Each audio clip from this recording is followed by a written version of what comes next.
तो गाइज मैं अभी captain America brave new world देख कर आया हूँ। और अगर आप भी मेरी तरह वेट करो कि यार कब एमसीयू का कमबैक होगा, कब होगा, तो मैं बताना चाहूँगा कि आप अभी भी वेट ही करो, क्योंकि ये मूवी बहुत बिलो एवरेज है। तो मैं पूरा का पूरा बताऊंगा कि मुझे क्यों बिलो एवरेज लगी है। अब इसका प्लॉट क्या है? इसका प्लॉट बेसिकली रिवॉल्व करता है सेलेस्टियल आइलैंड के अराउंड। सेलेस्टियल आइलैंड क्या है? जो इटर्नल्स के एंड में सेलेस्टियल मर जाता है और अर्थ पर होता है वो। अब आई नो एमसीयू की उसके बाद की मूवीज़ में सेलेस्टियल आइलैंड को बिल्कुल जिक्र ही नहीं करा है, वो इसके अंदर जिक्र करा है पूरा का पूरा। अब सेलेस्टियल आइलैंड के पीछे पूरा का पूरा वर्ल्ड है। क्यों? क्योंकि सेलेस्टियल आइलैंड पे हमें मिलता है एडमेंटियम। और एडमेंटियम किसके लिए इंपॉर्टेंट है? वो है एक्समैन यूनिवर्स के लिए इंपॉर्टेंट, क्योंकि एडमेंटियम से ही, एडमेंटियम इसके अंदर बताया कि वाइब्रेनियम से भी थोड़ा बेटर मेटल है, और एडमेंटियम से ही वुल्वरीन को उसका स्केलेटन और क्लॉज मिलते हैं।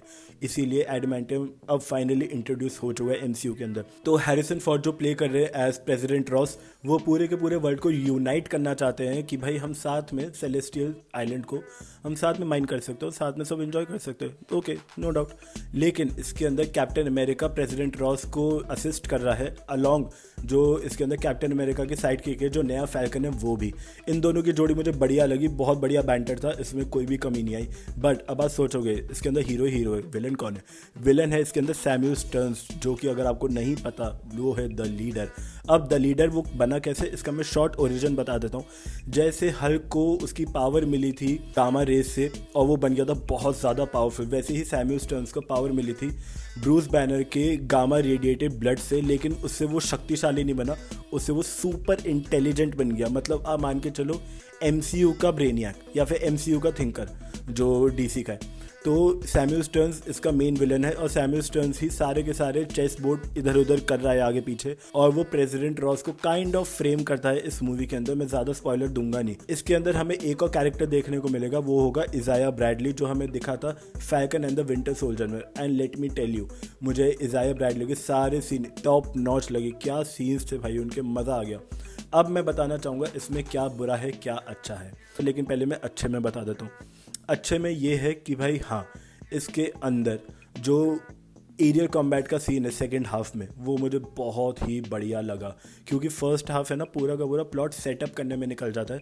फर्स्ट हाफ में कुछ है ना बढ़िया मज़ेदार आपको मिलेगा नहीं, और उसके फर्स्ट हाफ के एक्शन सीन्स भी ना बहुत ही लेम से। लेकिन सेकंड हाफ आते ही जो एक्शन सेट पीस आते हैं, जो हमने ट्रेलर्स में भी देखा होगा, पूरा एरियल कॉम्बैट कैप्टन अमेरिका और नए फैल्कन में, वो इतना बढ़िया पूरा का पूरा एक्शन सेट पीस है ना, आपको मज़ा आ जाएगा। तो उसमें आपको बहुत मज़ा आने वाला है। सेकंड, इजाया ब्रैडली के जितने भी सीन्स हैं, मतलब भाई उसमें दिखाते कि यार क्या बढ़िया सुपर सोल्जर हो सकता था, कितना ज़्यादा पावरफुल है ये।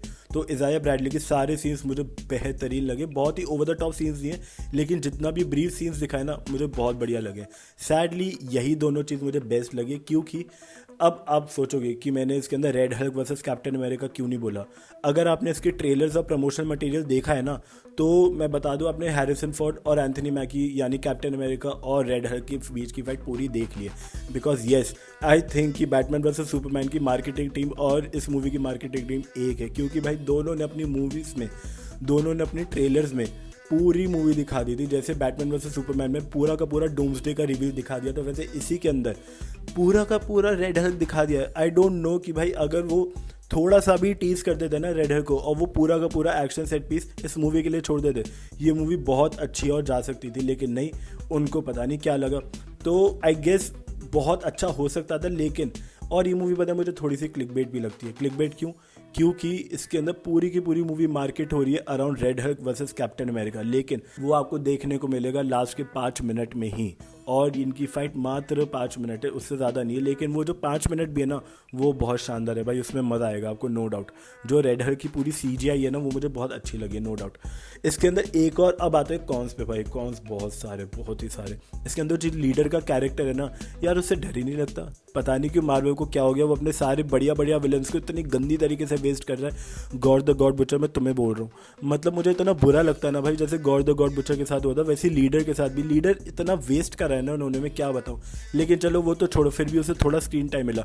जो जियान कार्लो एस्पेसितो के कैरेक्टर के साथ हुआ है ना, जो अगर आपको नहीं पता सर्पेंट सोसाइटी का लीडर बनता है, भाई उसके कैरेक्टर को क्या मजाक बना दिया। सिर्फ 2 एक्शन सेट पीस के लिए आता है वो, एंड नथिंग एल्स, कुछ भी नहीं। उसको सिर्फ मूवी फिल इन करने के लिए डाला है और कुछ भी नहीं। तो उसका कैरेक्टर पूरा वेस्टेड है। इसके अंदर एक और चीज़ है जो लास्ट के अंदर है ना, CGI कुछ फॉल्टी लगा मुझे। अब मुझे ये नहीं पता जब इनको लगा था कि हाँ भाई CGI फॉल्टी है तो इन्होंने क्लोजअप क्यों डाला, आई डोंट नो।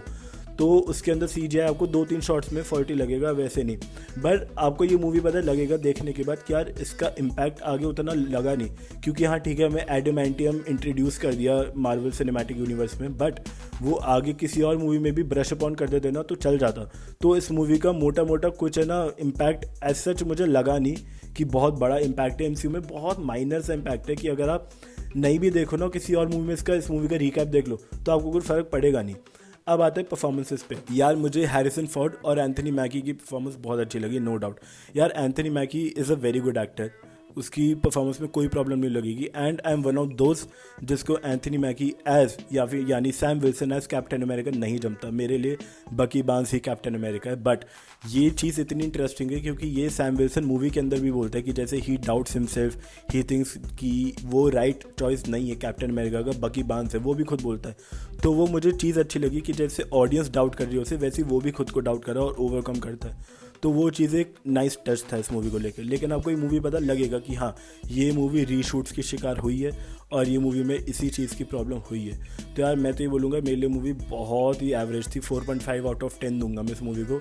आप चाहो तो ये मूवी मिस भी कर सकते हो अगर आप कट्टर MCU के फ़ैन हो जो हर मूवी हॉल पे देखता है, जो हर प्रोजेक्ट देखता है, तो आप जा सकते हो तभी अगर इसकी टिकट के प्राइस ज़्यादा नहीं है। लेकिन अगर आप वो फ़ैन हो ना, गंदे से फ़ैन जो एंड गेम के बाद फ़ैन बने, प्लीज़ आप ये मिस कर सकते हो, आप ये चैनल भी मिस कर दो प्लीज़। तो फिर आप वो मिस कर सकते हो, कोई प्रॉब्लम नहीं है। तो मैं तो ये बोलूँगा अगर आपने मूवी देख ली है तो इन्जॉय करो और इसका रिव्यू कमेंट सेक्शन में बता दो, और अगर नहीं देखी तो आप मिस कर सकते हो, कोई आप बहुत बड़ी चीज़ मिस नहीं कर रहे हो। इसके अंदर 2-3 ही बढ़िया चीज़ है, वो आप भाई जब इसका ओरिजिनल प्रिंट आ जाएगा तब आप यूट्यूब पे देख लेना, कोई बड़ी चीज़ नहीं है।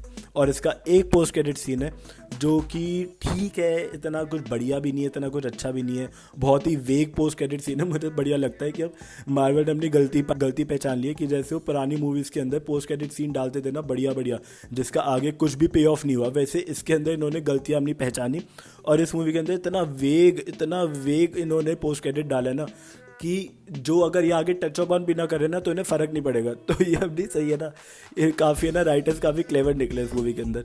तो मैं तो ये बोलूँगा कि आप देख सकते हो, अगर नहीं देखनी तो भी मत देखो, कोई प्रॉब्लम नहीं है। तो yes, this was me from Sharma talks, signing off.